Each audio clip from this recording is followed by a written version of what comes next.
Hi everybody, I am Sean Bromlow from Diversivore.com, and I'm here today to show you around public.com and specifically the tagging system on public.com. I'm going to be doing this mainly with food bloggers in mind, although the content that we're going to talk about can apply to all sorts of different things.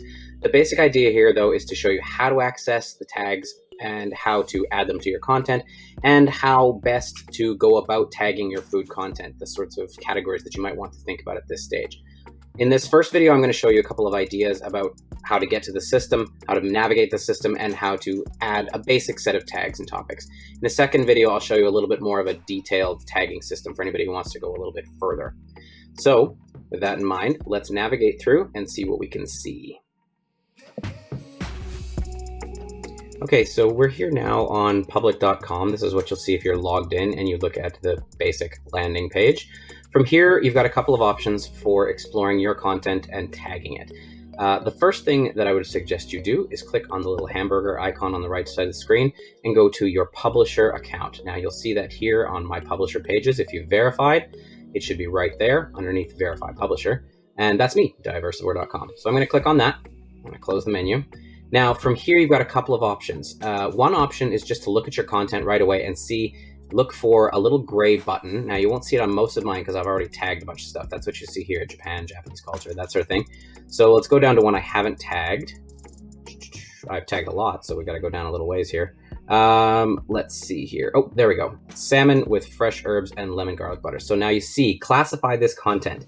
If you click that button, that will take you right to the tagging system. But we're not going to do that right now because I want to show you the way that takes you directly through the dashboard so you can see anything you have not yet tagged.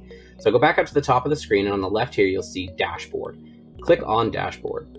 From there, you're going to see unindexed content on the left here. This is everything you haven't added a tag to yet.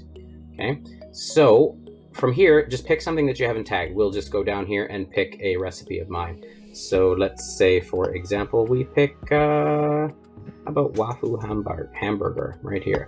So click on, I'll show that one more time. Click on the little pencil button on the side here. That will take you directly to the tagging system.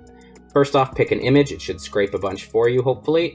So go through, pick the one that you want to show off. I'm going to leave the default. Now we go to categories. If you're a food blogger, you probably don't have to choose anything other than food and drink. But if you've done travel related stuff, for example, you could pick that. I mean, it's up to you. You know what you write about. I'm just going to pick food and drink for this one. We're going to go on to the next page. So just navigate with these little arrows on the top right here. So from topics, this is where you're going to start adding the stuff that you think is relevant. For basic tagging, I recommend a few things. Start with food, fairly obvious. We're going to go with cooking. And we're going to go with recipes. There. And now this is Japanese food, so I'm also going to put Japanese food and drink right there.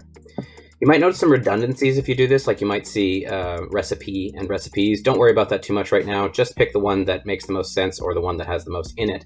The redundancies should be worked out, I've been told, sometime in the future, hopefully fairly soon. So I picked a few basic topics here. I'm just going to stop there for now, and in the next video, I'll do something more in depth. But let's go to the next section here. So we click the arrow again. Now we're into assigning subtopics. Now assigning subtopics is important because if you don't assign any subtopics, then your content will just appear wherever the system thinks it should go in the topic pages, and you might not see it so much. So it's good to pick at least one subtopic here. So within food, we've got recipes. Sure, that's good. Let's also add, say, Japanese food there. Okay. Now cooking, same thing. We got recipes here, got some cross connection with our topics and subtopics. That's great. Once again, let's pick Japanese food. I want my stuff to show up in Japanese food. Now recipes here, we've got, let's pick hamburgers. Okay, why not? Because it is a hamburger. Now let's say at this point I decide, you know what? I think hamburgers should be a topic too. We'll just navigate back on the menu and add it to topics. Hamburgers, there we go, hamburgers.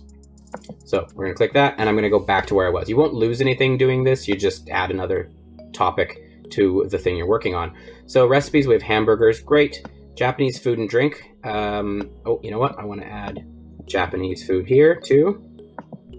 Japanese food and drink. We'll pick, I'm going to put the name of the actual recipe here because it's specific to this topic. Wafu hambagu. Oops. Try not to put any typos in. Now you see I created a new subtopic there. That topic didn't exist. Nobody has uploaded a recipe like this yet, so I had to add it. That's fine. You can do that. I have done a whole bunch of tagging, so when I add topics, they are shown immediately at this point because I've been given an admin privilege there, but you won't see that if you are new to the system. Don't worry about it. It will take 24 hours for your tags to go through. Now we've got hamburgers. Recipes is shown here as well. Great. So from there, the only thing left is search queries. I'll get into that on the next video. You don't need to worry about it now. So for now, that's all you need to do. Do that for your recipes and you're good. So I hope that was helpful and I hope you enjoyed it, and I will see you guys again sometime soon.